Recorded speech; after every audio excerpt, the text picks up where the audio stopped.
primary ignition.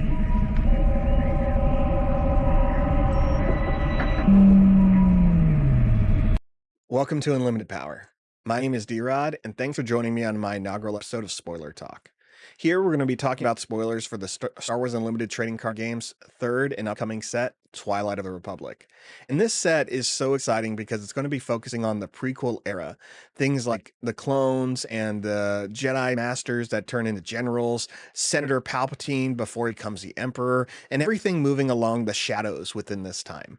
I'm really excited for this set, and I'm really excited to start this series. We're going to be looking at spoilers that began early September, starting September 2nd, and we're going to be looking at all the spoilers that came out within a 1 week's time. So without any more time, let's just go ahead and jump right into it.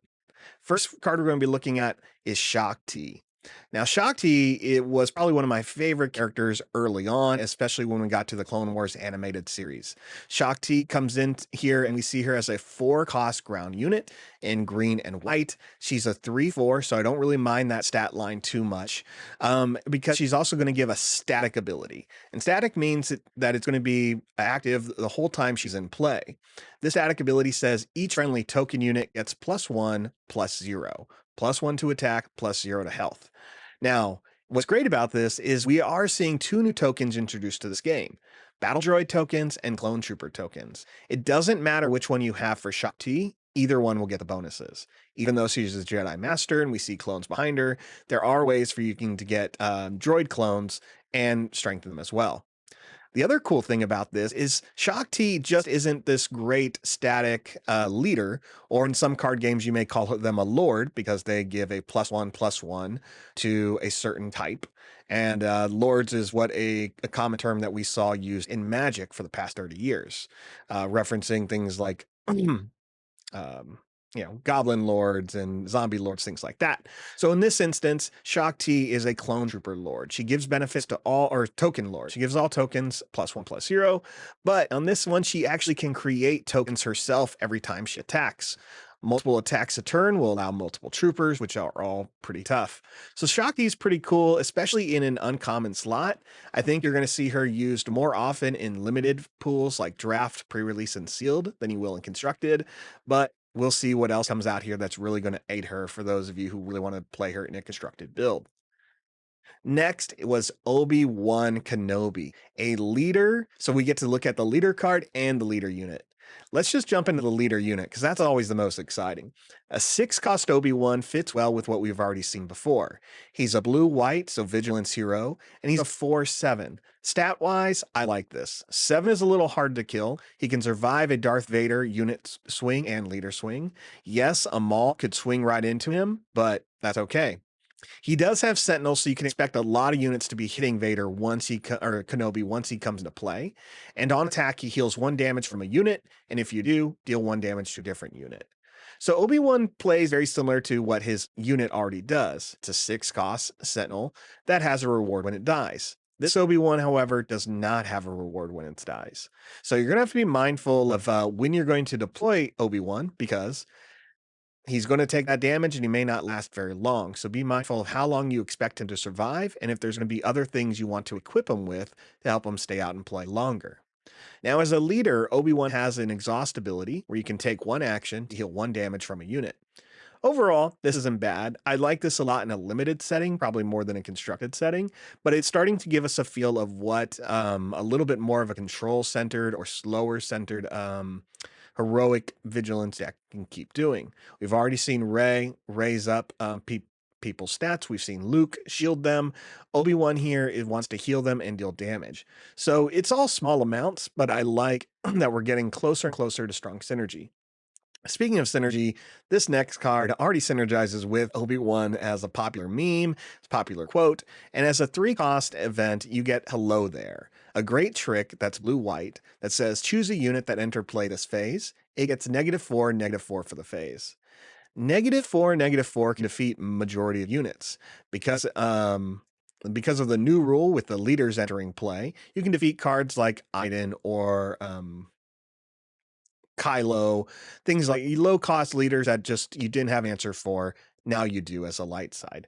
A lot of light side players, or sorry, heroic players, have been really wanting to see something like Power of the Dark Side. Here you go. You get Hello There. A -4/-4 that can eat through shields, eat through Lurking Phantom, things like that. So I think Hello There is going to be a staple for everyone who really wants to play blue-white heroic. I also kind of wonder, would I pay 5 for this type of card if I wanted to throw it in a villain deck? And, in limited, yes, maybe in constructed, depending on where the meta shakes. Next card is another Obi-Wan card, and it is his Aether Sprite.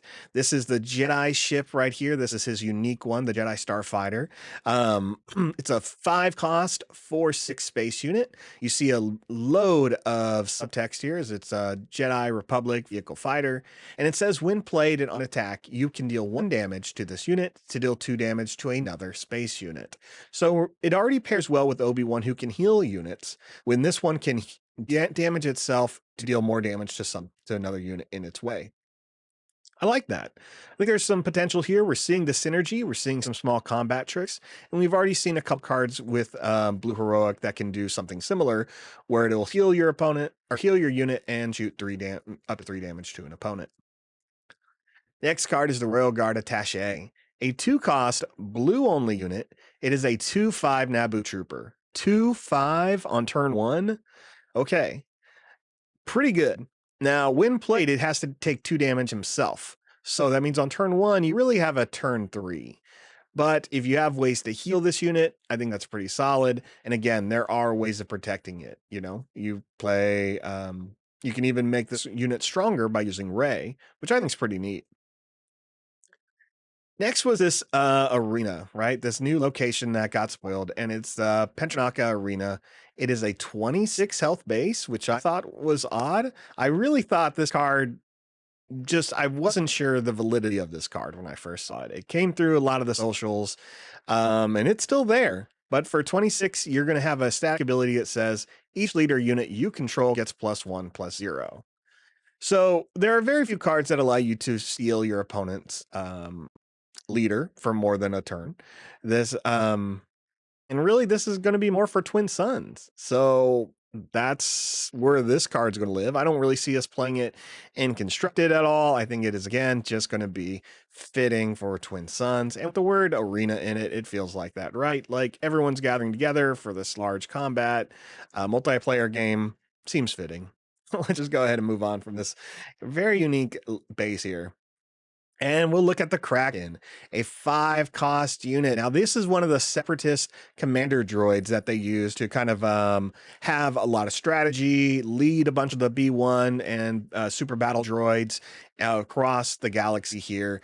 The separatists did have a lot of their own generals, but they had to, had to invest in more of the droids to implement their strategies, which is we've seen throughout Clone Wars a lot. Kraken here being a big tactician, he's a 5-cost ground unit. That's a 2/5. When played, you get to create 2 battle droid tokens immediately, and on attack, you give each friendly token unit +1/+1 for the phase. So he makes your units stronger when you swing, and it doesn't matter again if they're battle droid tokens or if they are clone trooper tokens. So most of the time in limited, you may find yourself creating both types, making Kraken probably a really strong limited draw, especially in the uncommon slot. Next is the Separatist Super Tank. What do you want to use all those tokens for? Exploiting. You see this Separatist tank costs 9. I would rather pay a lot less than that. It has Exploit 3, so when I play this card, I can defeat up to 3 units I control, and if I can get 3, the card's going to cost 2 less for each, resulting in this card only costing me 3. Because if I can defeat 3 battle droids, I'm going to cost 6 less, and I'm going to pay 3 for this Separatist Super Tank. That's pretty good. From right now to what we've seen, we can get this tank out as early as turn 3, which would be nuts. What do you do when your opponent has an 8/8 ready to go? So I love it. I'm all about this type of mechanic and introducing tokens into the game. Next is Batch Brothers, 3-cost unit for the ground. It's red and white, and it's a 2/1 Republic Clone Trooper. When played, create a Clone Trooper token. So on turn 2, you can get 2 more clones out. Seems good. Let's move on. Low altitude gunship, a 6-cost unit that is red and white, so aggression heroic, and it is a ground ship. One thing to remember, you'll see a lot of ships in the art, but pay attention if they're ground or space. Now, this is a 6-5 unit, so I enjoy the stat line here. Has overwhelm with that higher attack than its health. I like to see that. And then when played, you choose an enemy unit, deal 1 damage to it for each friendly Republic unit you have. So the more Republic units you're playing, this card comes in and can deal a lot of damage. It's essentially going to be the heroics version of the Emperor, which I think is pretty cool because you could have over 6 Republic units at this time. Now, R2D2. This is our second R2D2 in the game so far. A 2-cost ground unit that's yellow and white, so we finally get the cunning aspect added to R2. And it is a 2/4, so he goes up a little bit more in his power, or his attack. Now, when played, you may discard a card from your hand. If you do, search the top 3 cards of your deck for a card and draw it. So you're going to be kind of filtering out cards really quickly with someone like R2. He's going to take a card you really maybe don't want to see right now in hopes you're going to get something else.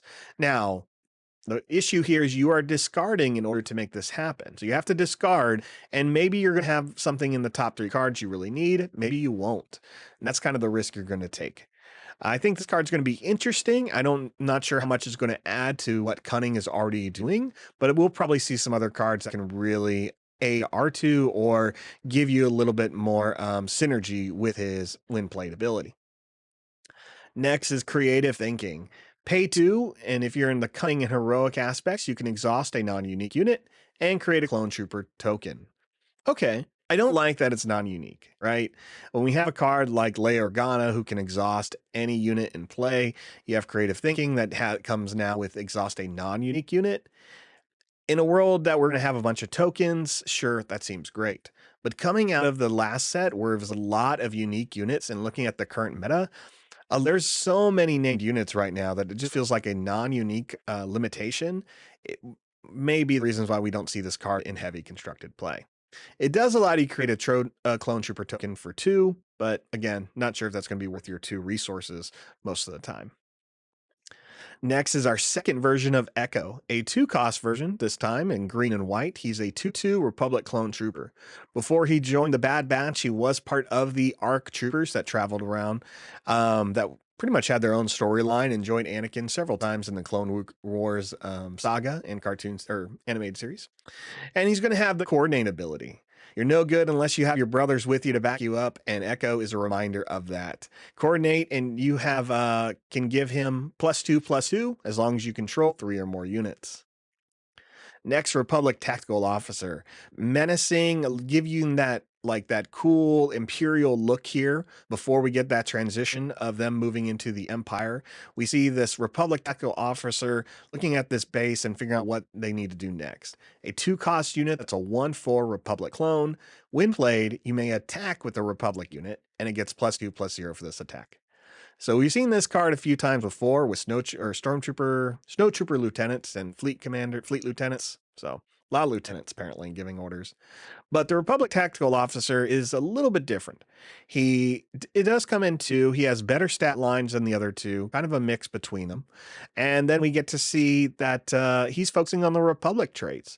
So we're going to definitely see a lot more Republic-based cards like this that are going to either have restrictions or going to improve what we're already doing. Next is the Kashyyyk Defender. Man, when all these Wookiees got spoiled for set 2 and they got released, I think what everyone wanted were a couple more. And Kashyyyk Defender really brings that here. A 2-cost blue unit that I know plenty of Han players are going to want to have because it is a 0/5 Wookiee with grit. So it gets stronger the more damage he takes. And when played, you can heal up to 2 damage from another unit and deal that much damage to this one. So, you could always advance a little bit further with something with the new young Han. Play Kashyyyk Defender, pull that damage off of the thing you had to damage so it can come out early. And I think that's pretty neat. You have a Wookiee that's pretty strong. At most, he can do 4 damage before he dies. So I think it's great. Next is the Knight of the Republic. Less great for me here. It's a 6-cost blue-white unit. It's a Force, it's a Jedi, it's a Republic. He's kind of just your generic Jedi Knight, right? If you've played any other Star Wars games, you've seen this character as a mini, as a standard card, and there's no reason why it shouldn't be a common. There's nothing super special about this guy. When he does attack, you can create a clone trooper token, which is fine, but he's a 4/7. So he may stay in play a little bit, but as far as the constructed matchups, this guy's going to be a lot better served in your limited pools. Now, if you are building something very